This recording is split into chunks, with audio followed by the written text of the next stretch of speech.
Hi, everyone.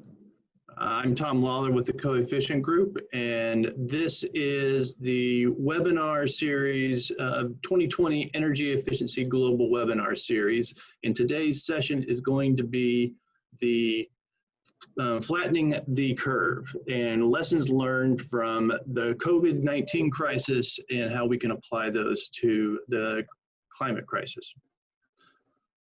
With me today, I have a fantastic panel of representing companies that are in the digitization space, whether it's in the hardware or software or application for industrial uses across the economy. And what my role will be, obviously, will be as the moderator. I am at the Coefficient Group. One of the things that I get to do is work with some of the members of this panel here on the Digital Climate Alliance, which is a group that we began late last year to really start talking about the role that digital technologies could play in enabling solutions to the climate change crisis. The COVID crisis has done a significant amount of education in terms of how these digital tools can be used for a number of different crises. And that's what we're going to be discussing today to try and compare those lessons learned or lessons that we are currently learning. First, let me just do a quick level set in terms of terminology. When I say digitalization, this is a term that is often used in many different ways, and often its intended meaning is at best ambiguous. So for purpose of this discussion, we mean digitalization is the use of digital technologies to gather data, turn it into decision useful information. And the list of those technologies is ever growing, but you've heard probably of most of them. There's artificial intelligence, there's the Internet of Things or IoT, distributed ledger technologies like blockchain, and then there's cloud and edge computing that kind of helps crunch all those numbers and give us that, turn that data into that information.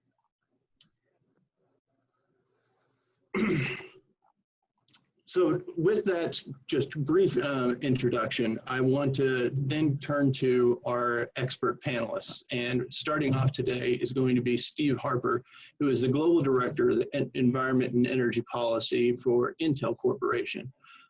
As you all can imagine, Intel has a number of impacts in terms of how its technology is being used across the globe.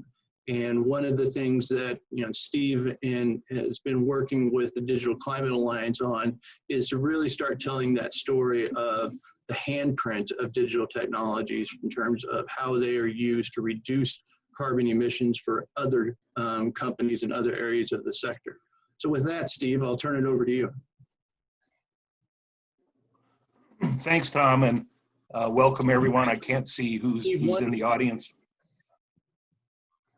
Go ahead.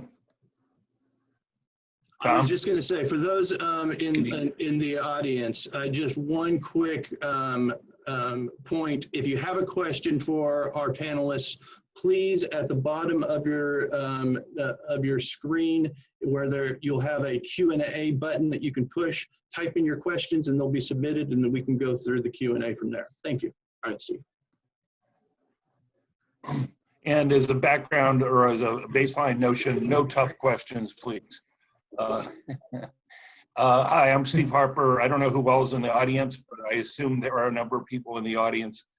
I want to talk mostly about the topic of resilience and parallels between COVID and climate. I think a lot of us who were climate policy were initially afraid that the response and the money spent on COVID was going to suck all of the resources and all of the attention out of the room to deal with climate. And rather, I'm finding more and more people are starting to see parallels between the two. And in a sense, the COVID response, flattening the curve effort may be a warm-up for what we need to do more of with climate. The similarities between the two crises, first of all, despite a lot of claims in the press to the contrary, neither are black swans. Black swans, I think, is a term initially from the financial community, which involves big, huge crises that are emerged that were not foreseeable. And in fact, we've been able to foresee climate for 40 years. COVID, we should have been ready for it. We had H1N1, we had SARS. People have known since 1918 that there's an opportunity, there's a possibility for epidemics to turn into pandemics if they're not handled correctly. So the fact that we weren't prepared for COVID and we haven't been prepared for climate is going to make the response and the recovery from both more difficult. Now, both involve a curve that needs to be flattened. The problem with climate is the curve is more gentle and it lasts longer, but the crisis that it poses is much greater than COVID. It's potentially existential to civilization itself. So how can we learn some lessons from COVID and apply it to climate? First of all, COVID has attacked, and climate to a lesser degree attacks one of the fundamental weaknesses of our economic system, which is the fragility of our supply chains. It's interesting, and I didn't know this, but I found it out because I've been involved in our company's response to COVID, that Intel's had a pandemic response team for almost 10 years. Excuse me. We make things, and we make things mostly in the US, Europe, and Israel. But our supply chain goes deep into Asia, excuse me, and responding to H1N1 and SARS, we've had a team ready to go. And one of the reasons why we've been able to do reasonably well in terms of continuity of business is because of that readiness. And I think society as a whole needs to reach that point where we can handle things like COVID when they come along, and we can handle the mitigation and, more importantly, the adaptation to climate change impacts. Social cohesion is a huge requirement for the adequate response to an emergency like COVID. We're seeing a very interesting, in quotation marks, social experiment going on now as different parts of the country and different parts of the world open up on different schedules, and we see the politics and the science conflict in a real-time fashion. I think, speaking of which, in my view, I think in the view of most people probably on this webinar, the response to both long-term and short-term crises that we're talking about need to be data-driven. You've got trade-offs and difficult decisions that need to be made, but you can't make intelligent decisions unless you have data, and data has to be driven by digitalization. Churchill once, well, I think it was Churchill. If you have a quotation you know who to attribute to, you're pretty safe by saying it's either Shakespeare or Churchill or the Bible. I think this was Churchill. Never waste a good crisis. And I think in terms of dealing with climate, we can apply some of the lessons learned here. And some of those lessons from policy standpoint, again, focus on becoming more economically and socially resilient. Governments need to invest in delivering more services digitally and virtually where possible. And it's especially true with respect to education. I think most people are probably familiar with the comedian Jim Gaffigan. Whether you are or not, I highly recommend you go on YouTube and follow his daily blogs, web blogs from his apartment with his 5 kids and his wife in New York City. And there's one especially good one about trying to homeschool 5 kids, each with their own electronic devices. I won't say anything more. It's just it's very funny. But for a lot of the population out there, they don't have the connectivity, they don't have the hardware at home, the kids, to be able to be homeschooled. And one of the big debates that's starting to surface now is when should we open the schools, because the kids are losing a lot in terms of social interaction with their colleagues, their classmates, and ability to learn, particularly from poor parts of the population. I think businesses, need to learn how to operate remotely. Most of us probably on this call are operating from home or from someplace other than their normal place of business. Businesses are investing as we speak in huge amounts of IT kit to make that possible. That's been good for companies like Intel. but there's a bigger social and economic issue involved. And I think there needs to be, to make that happen, a huge investment in 5G. Most people don't know what 5G is. I kind of sort of know what 5G is, but bottom line is 5G is the connectivity technology that makes all kinds of things that are Internet of Things related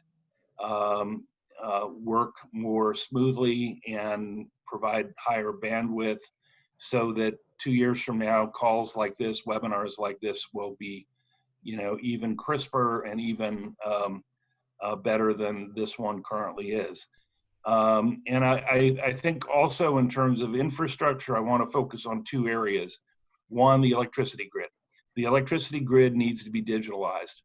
It needs to basically turn from a one-way flow of electrons to a two-way flow of electrons and information.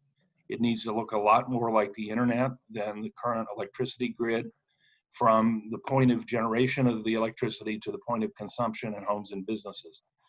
And luckily, so far, the electricity grid has gotten us through.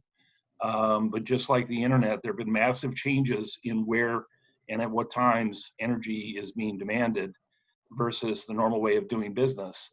And the grid, thankfully, has held up. No guarantee that it will going forward, however, unless investments are made. One other area I'll just close with is water utilities. With water utilities, particularly in more rural parts of the country that overlap with where COVID has reared its ugly head, that are having a hard time maintaining operations because their people are home and their systems aren't digitized. Whereas utilities that are digitized, they can have their operators basically run the system, from their living rooms to their kitchen tables. But that requires an investment in infrastructure to make that happen. Finally, I think if you look at the penetration of renewable energy, a big push, and also for energy efficiency and active efficiency, which we'll talk about later, came as a result of the 2009 stimulus package. I think there's going to be more money spent on infrastructure, I presume, in the future. I think, again, not to waste a good crisis, we need to make sure that we build back better and invest our funds in digitalizing everything across society to make this path towards greater resilience successful the next time we have a COVID or similar type of crisis. That's it. Great, thanks, Steve. Excellent points. And yeah, as we all enjoy being able to work from home and use these types of technologies to continue to do our jobs, there's a lot of people who don't have that opportunity because just for the lack of infrastructure and for school and as well as work. And so, yeah, this is an important kind of opportunity to show the resiliency that we have because we have these tools, and also the gap about not having those tools for everybody. Leo Bonanni is the founder and CEO of SourceMap, and one of the things that Steve talked about early on in his was the fragility of supply chains and some of the things that Intel recognized early on in terms of trying to be prepared for just supply chain disruption. SourceMap is a company designed to solve those problems. And so we are very lucky to have Leo here with us.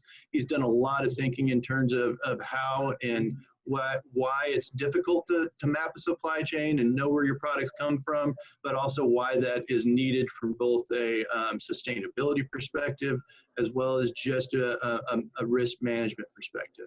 So with that, Leo, thank you very much for joining us. I look forward to hearing what you have to offer. Thanks. Thank you, Tom. Great to be here.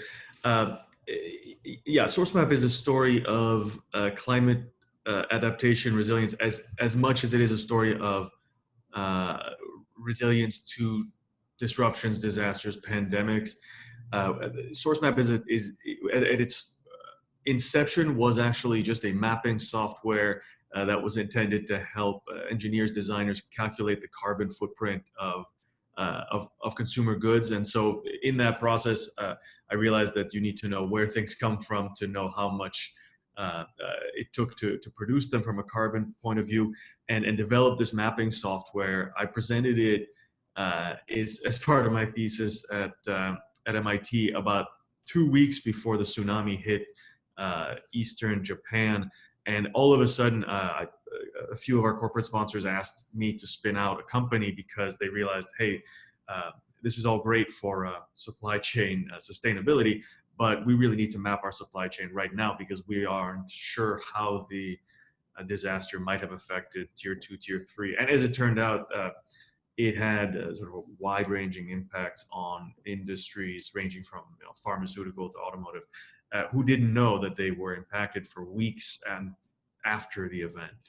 So we took this software package, which basically could map a supply chain of any complexity, and went to market with it. And it's been a dance back and forth because in the good years, SourceMap is generally used by companies going above and beyond to digitize their supply chain, not just the part of the supply chain that's really well understood, the sort of direct suppliers, the warehousing, the customer, but that part of the remote supply chain that's tier 2, tier 3, the raw materials, all of that stuff that used to lie outside even the accountability of a company.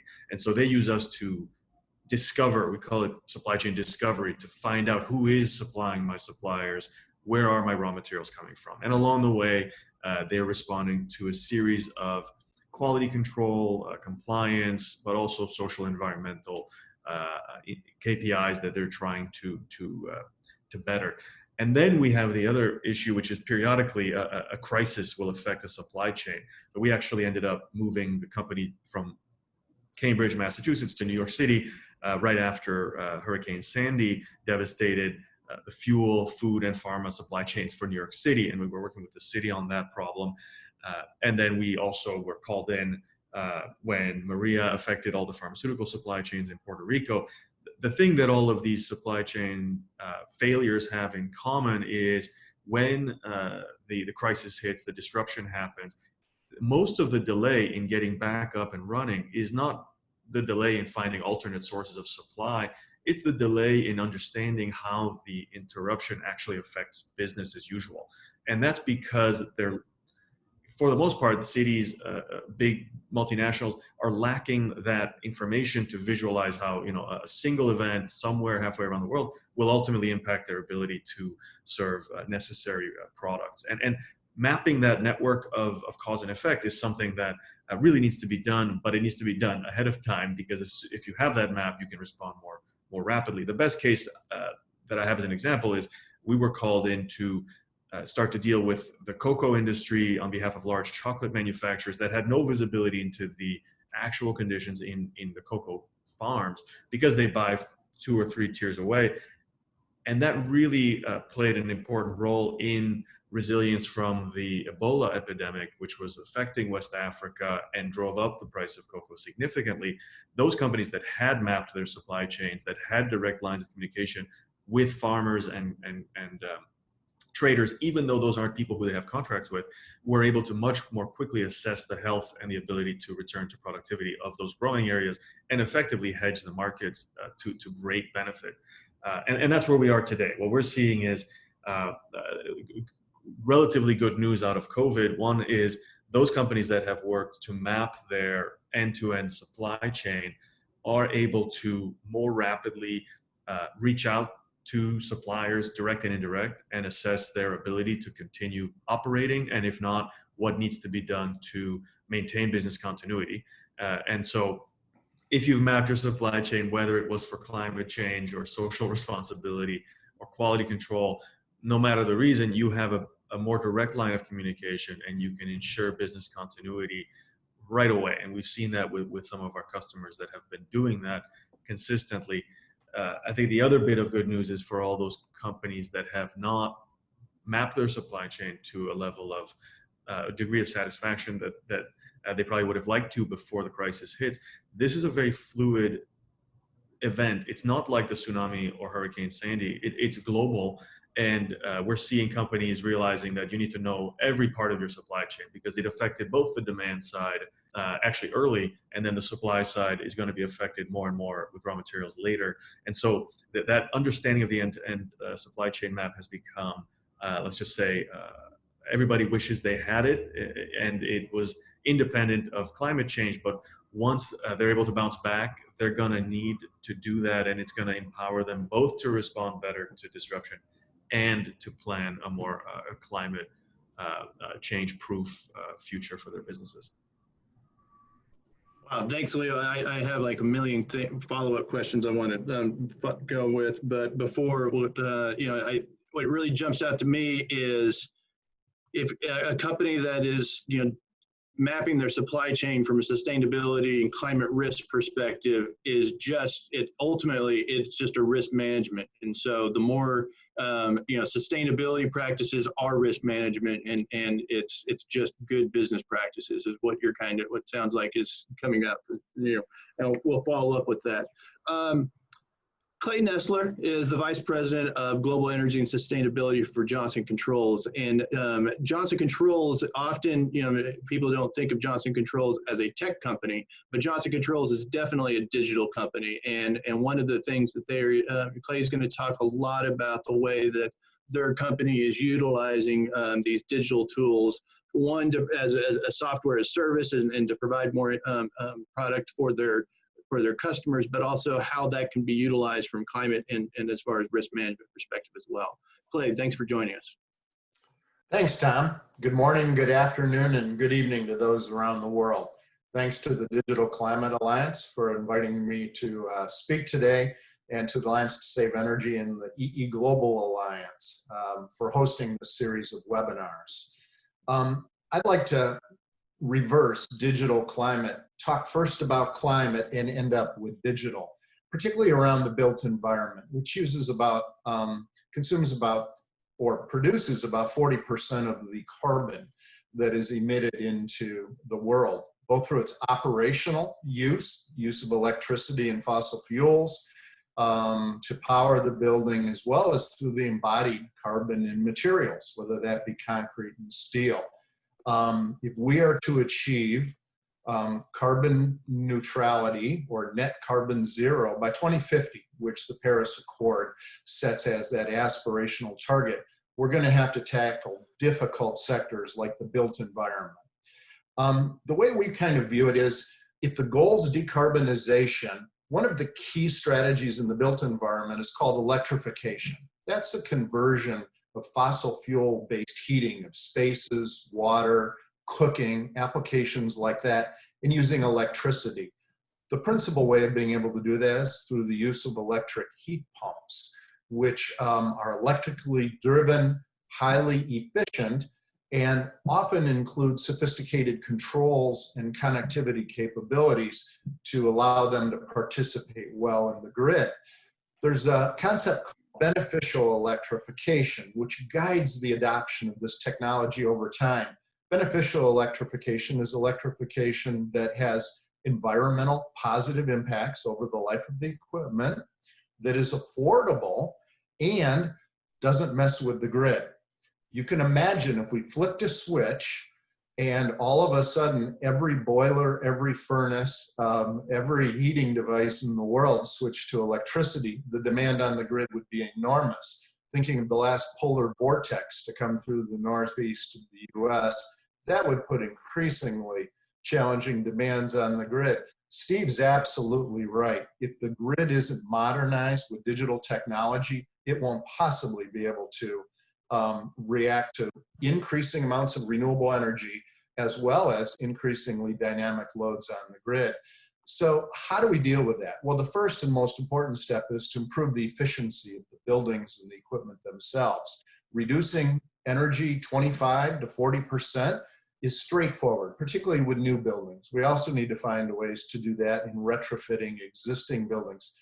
And the final key, and really allowing electrification to be a tool and a resource to the grid instead of just a load, is digitalization. The use of smart building technologies, both at an equipment, appliance, and at a building scale, to be able to flex the load over time. A building with PV, with storage, with EV charging stations, and electric heating is an incredible resource that, if coordinated and aggregated, could provide great benefits. A good example, which I'll try to show here, is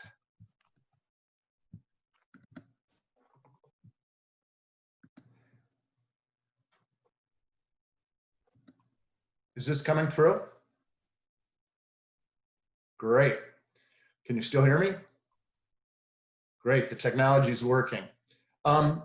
This is probably the most sustainable building in the world right now. It just opened within the last 6 months. It's the powerhouse Braderkaia in Trondheim, Norway. This is an energy positive building. In fact, it generates twice as much energy as it uses over the course of a year. Think of it as an 8-story office building that is sliced at a 24-degree angle, facing south, with a hole drilled through it. It's the kind of thing you would do with a block of clay. Well, this building, that entire inclined space is filled with solar PV panels. A double window inside lets in daylight into all the open spaces, providing natural daylight. It's super insulated. It uses a natural refrigerant heat pump using water from Trondheim Bay to heat and cool the entire building. It produces so much additional electricity because it's so efficient that it can power 200 EVs connected to it.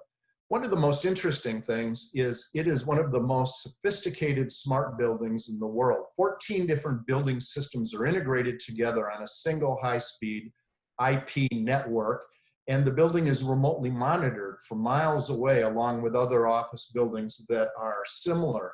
Every occupant has the ability to state their preferences, their own lighting, ventilation, their own temperature control is based on who they are and where they are in the building.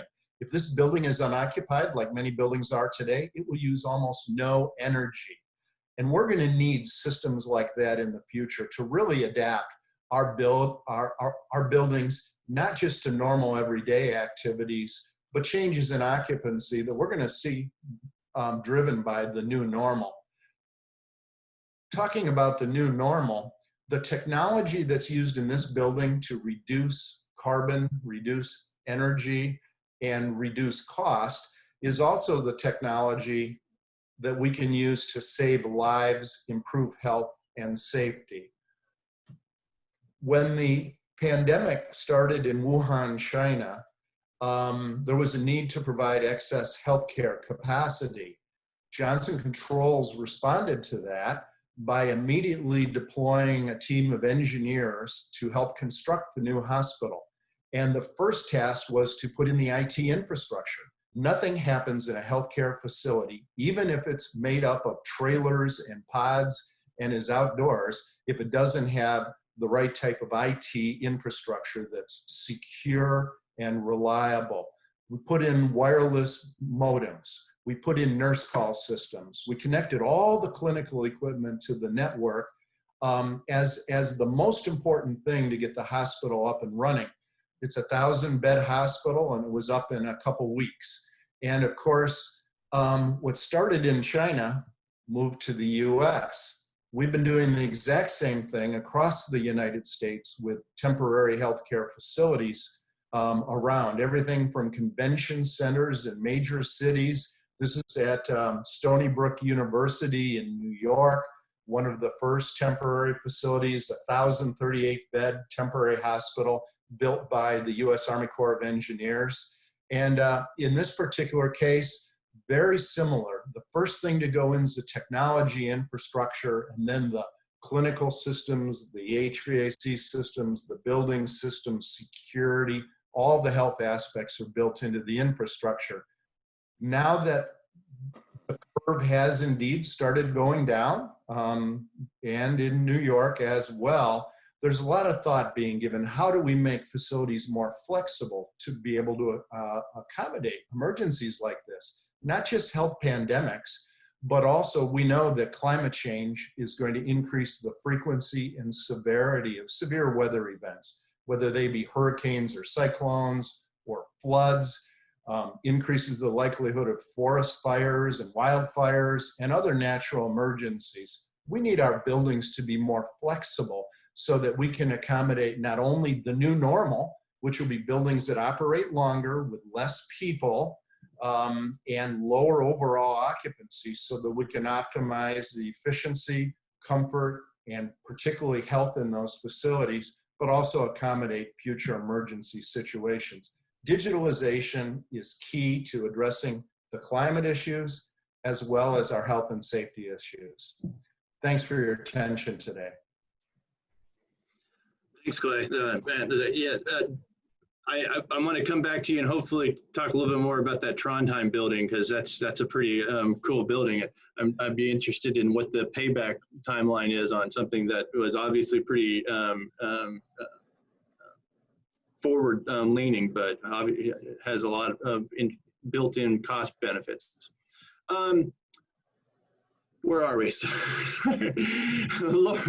Laura Van Wee McGrory is joining us, and we're very lucky to have you with us. The Alliance to Save Energy, as I said, is hosting this great webinar series throughout the year, and has been very kind to have the Digital Climate Alliance be part of it, and I really appreciate you joining us today. Now, Laura's role as the Vice President of Strategic Initiatives is, pretty broad, but one of the fun things that she gets to work on at the Alliance to Save Energy is a thing they call Active Efficiency Collaborative. And so I'm going to turn it over to Laura so she can give us a window into what active efficiency means and how all this kind of this collaborative is being utilized today and for future crises. Laura, thanks again. Thank you, Tom. Can you all hear me? Okay, great. And thank you so much to the Digital Climate Alliance as well for sponsoring this and for organizing. It's really been a great set of comments so far. So I'm going to pick up on some of the topics that Clay discussed and talk about that the Alliance to Save Energy has launched this year to try to move some of those areas forward. When we talk about flattening the curve in terms of climate change, we need to understand and we need to remember that energy efficiency has to be a huge part of greenhouse gas reduction efforts if we're going to meet global climate goals. And you look at the models that the International Energy Agency puts forward in their analysis, and they find that almost half of the needed greenhouse gas emissions reductions will have to come from energy efficiency.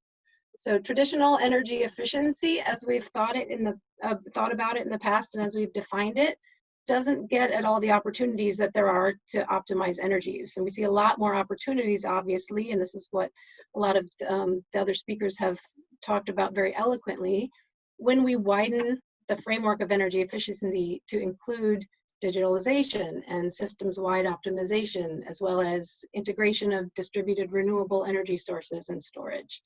So Alliance to Save Energy has convened what we're calling the Active Efficiency Collaborative.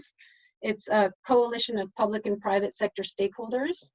Includes utilities, technology companies, manufacturers, policymakers, advocacy groups, to create a new vision for energy efficiency that takes into account and uncovers all the opportunities for optimizing energy in the energy landscape as it evolves. We define active efficiency as the combination of technologies, policies, and practices that enable the optimized use of energy. And we find it very helpful to visualize what active efficiency is as a cube. So I'm going to try to share my screen, and this is a skill that I learned very recently, so let's see how I do. All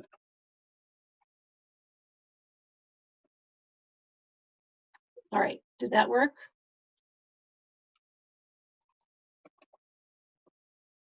Yes. Yes. Okay, terrific. We like to visualize active efficiency as a cube,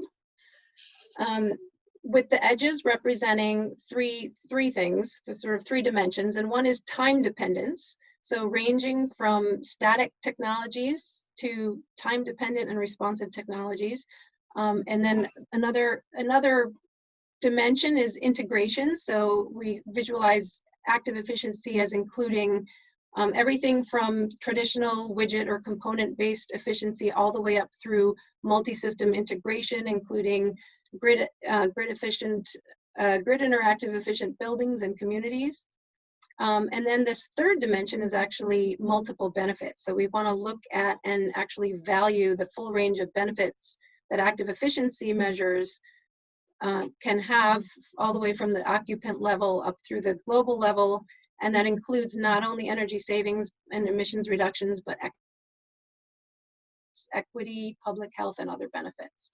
So everything in this cube is included in active efficiency. Traditional energy efficiency measures are still extremely important, but this conversation also focuses on integration of renewables, load flexibility, system level efficiency, and all the benefits that come with these.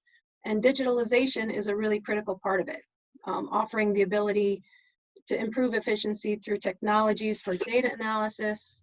When we talk about meters and sensors, for data gathering through meters and sensors, analysis, including artificial intelligence, and then ways to work with these data, to improve the way that energy is used. So it enables, digitalization enables smart buildings, vehicles to provide new sources of flexible load to the energy system, and basically helps optimize the overall energy system. All right. So I'll say a few more words about the collaborative itself and how it works.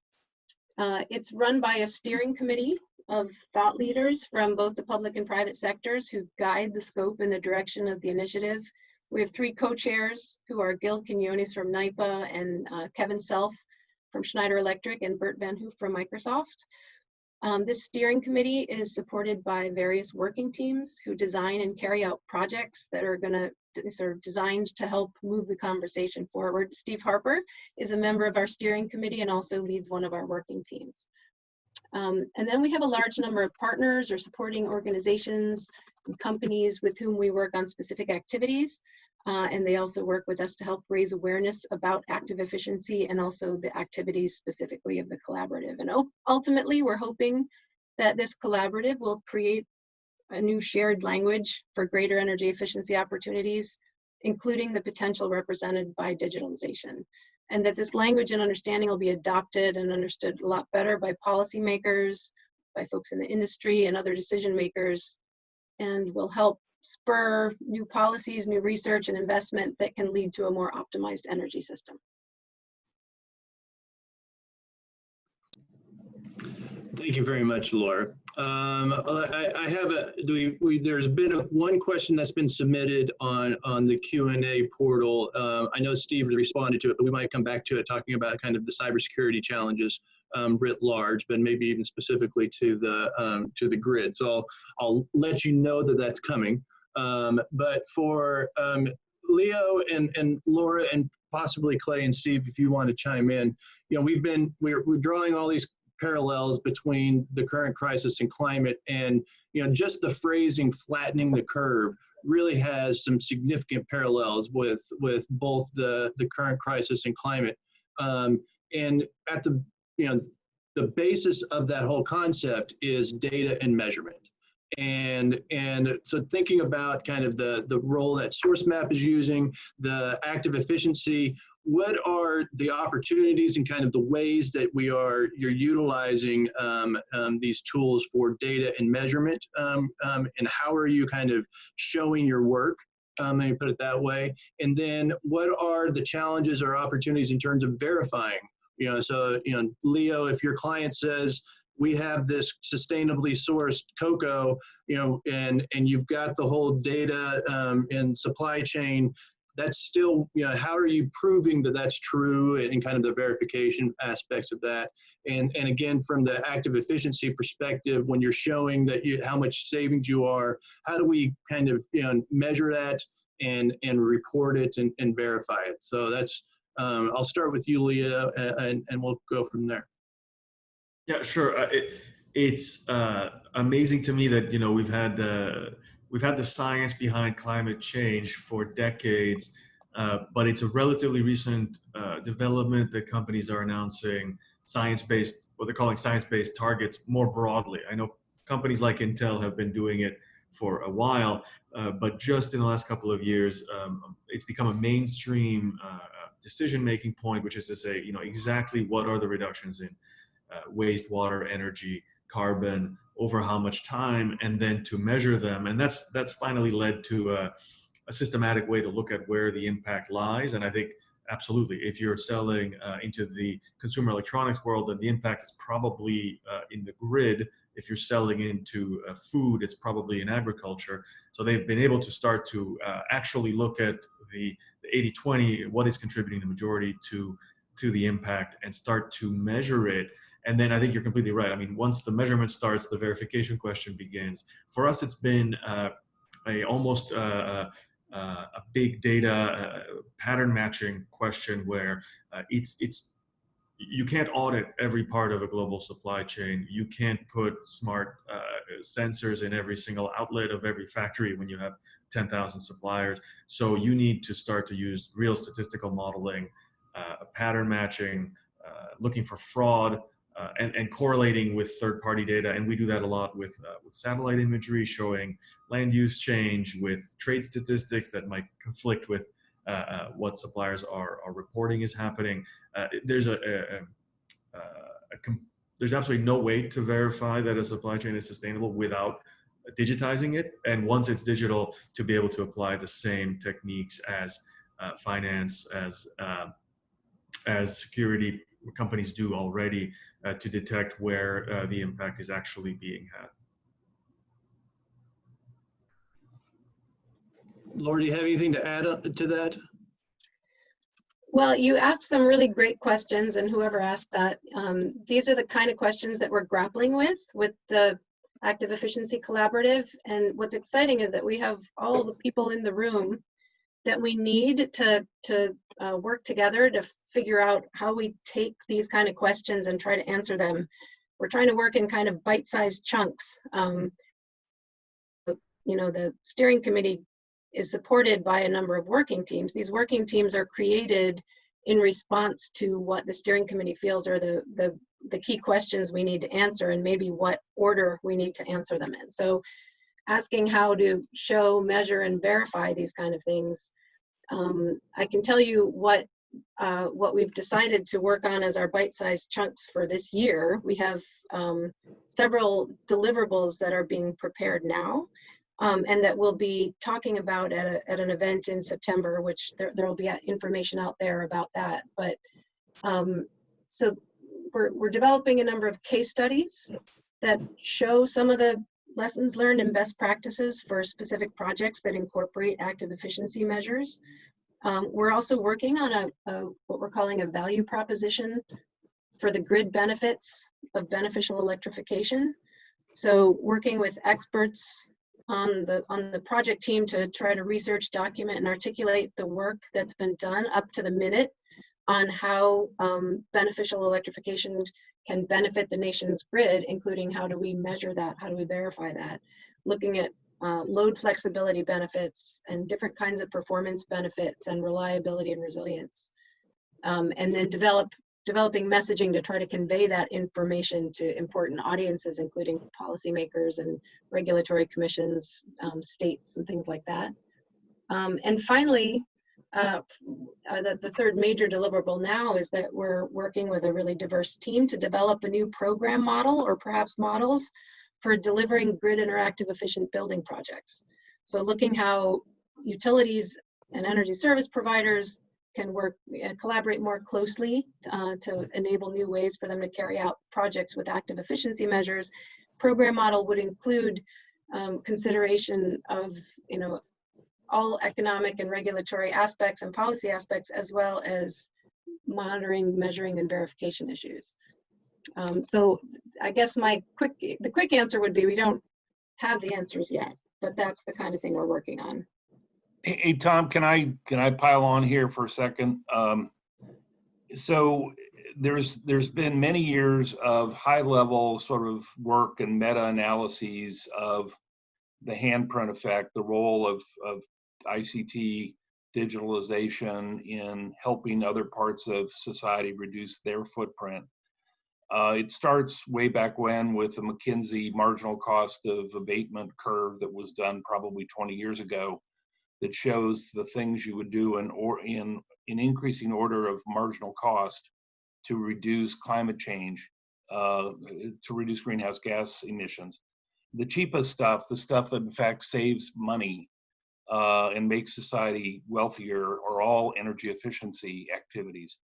And most of those, in fact, the ones that are the most wealth creating are typically ICT based. And so based upon that analysis, McKinsey and Boston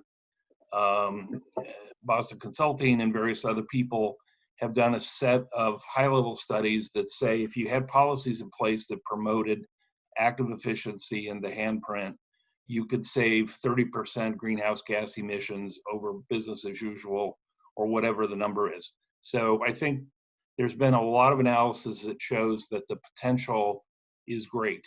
What hasn't been done as much is to show at the application level how different applications of digitalization has an impact in quantifying that. And you know, in the traditional efficiency world, there are all these accepted protocols for how you quantify the benefits of investing in this type of insulation or double glazed windows, et cetera.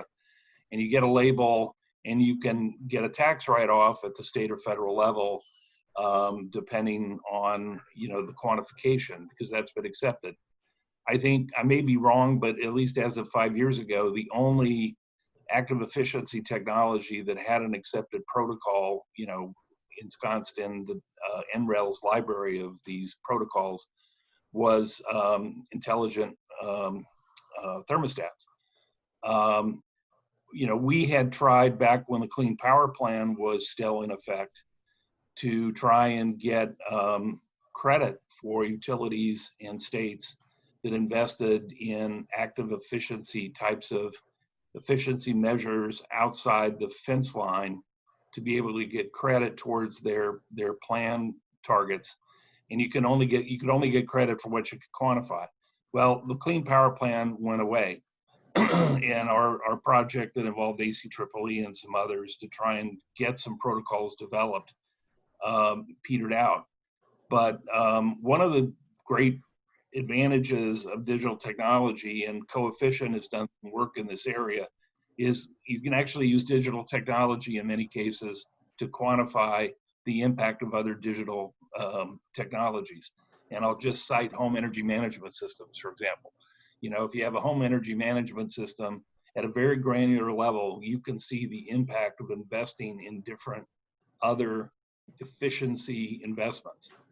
And so I think that's part of the next wave of what needs to be done, is to develop ways to quantify so people understand, if I've got $10,000 to spend or $5,000 to spend, or I've got some policy investments I can make as a government, should I make them in technology category A or technology category B, and be able to compare the return on that investment in a very reliable way. Thanks, Steve. Actually, that actually tees up my next question for the panel. We have about 10 minutes left, so I want to get this question in for everybody about what is needed.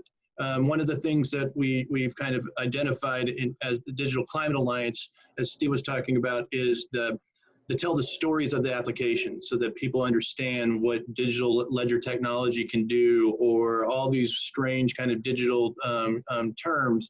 What does it actually mean in terms of day-to-day lives and improving efficiency or climate impacts, or addressing whatever the COVID crisis? And Steve, you've talked about infrastructure. Leo, you've talked about supply chain. Laura and Clay, you've talked about energy efficiency and active efficiency. So what is needed to kind of, one, tell the story and allow policymakers to see the opportunities that that are there, but also to further the penetration of the types of technologies that you guys are utilizing. Let's start with you, Leo, and then we'll work through, go Laura, Steve, and Clay. Yeah, for us, it's been a boon to digitizing the whole supply chain as soon as companies felt more comfortable using the cloud for enterprise applications. And the last frontier for supply chain transparency visibility is the reach of the mobile internet to every last bit of the earth. And I think that's about 500 million people who we're still not able to get on the phone. And I think once we will, then some companies will demonstrate that they have actual real-time visibility from end to end, and that will tip the scale towards every company expecting to have that kind of a control.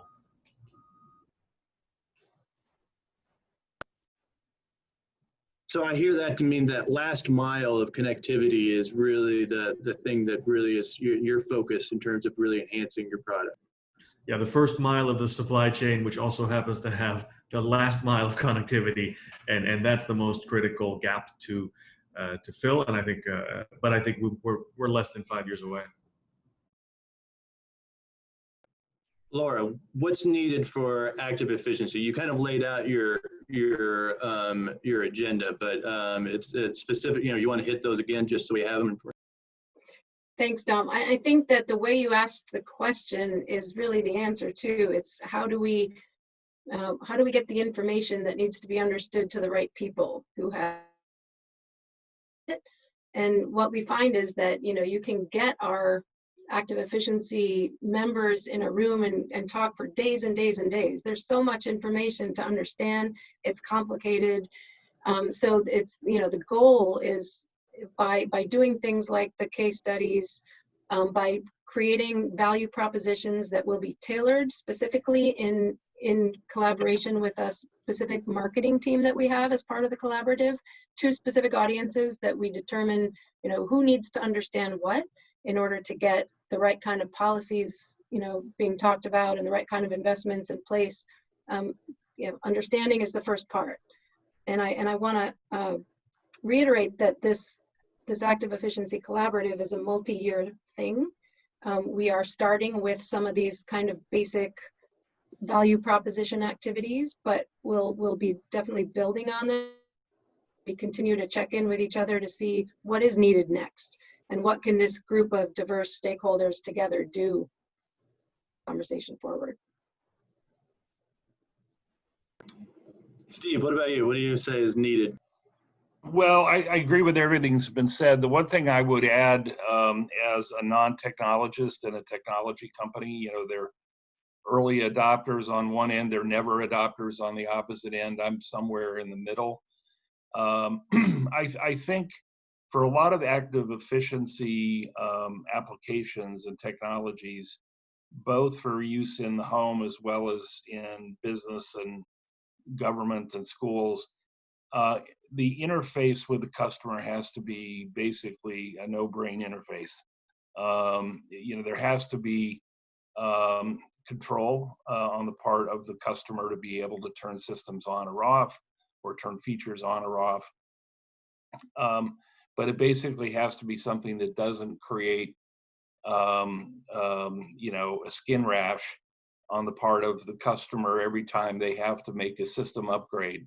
We're going through a system upgrade right now on our cybersecurity because everybody's working remotely, and it's giving me a skin rash. So this is a topic of immediate concern to me.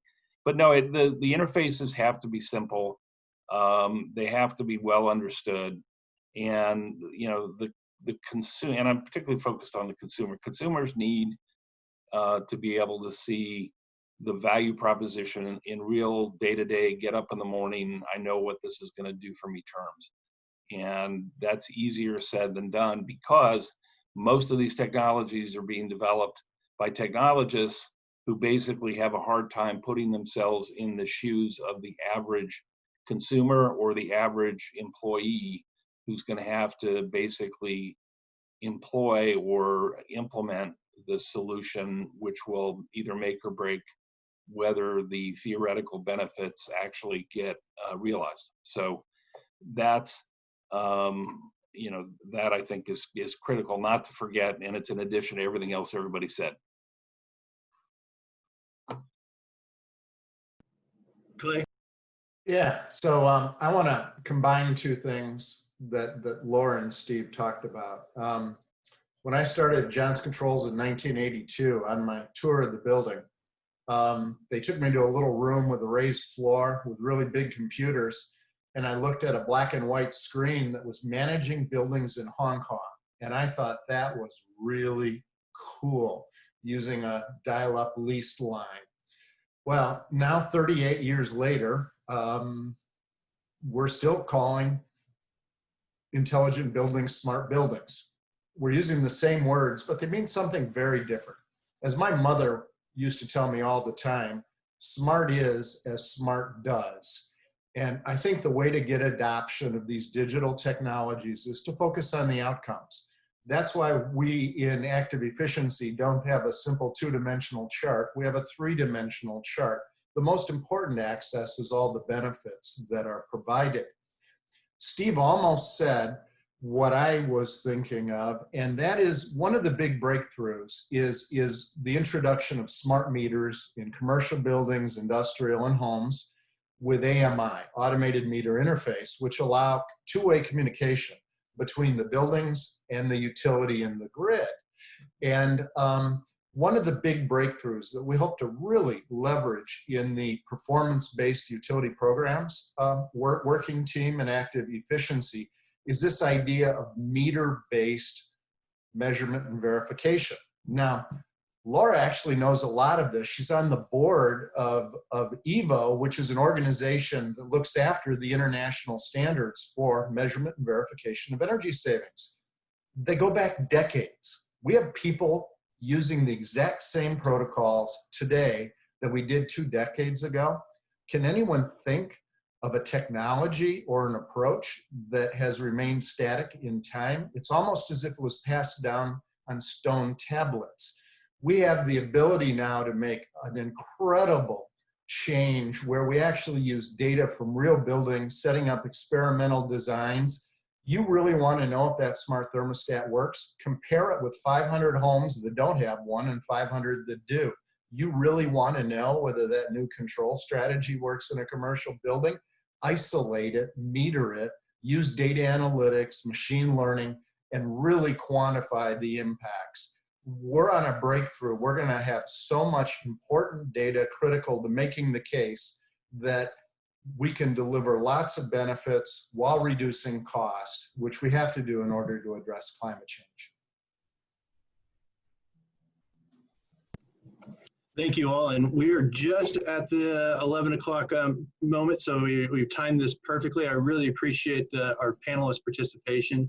And as for the Digital Climate Alliance, for the rest of this year, we're really going to be focusing on just this, like what's needed, building out the digital infrastructure, figuring out how we can use digital tools to truly measure impact instead of guess at what's being done, and how do we use all of these investments that are, as everyone on this panel has talked about, these investments in IT infrastructure and digitalization are good for the economy, and they have the ability to be used for both sustainability and risk management. And I really appreciate everybody on the panel helping us kind of drive that point home. Have a wonderful day. Thank you, you too.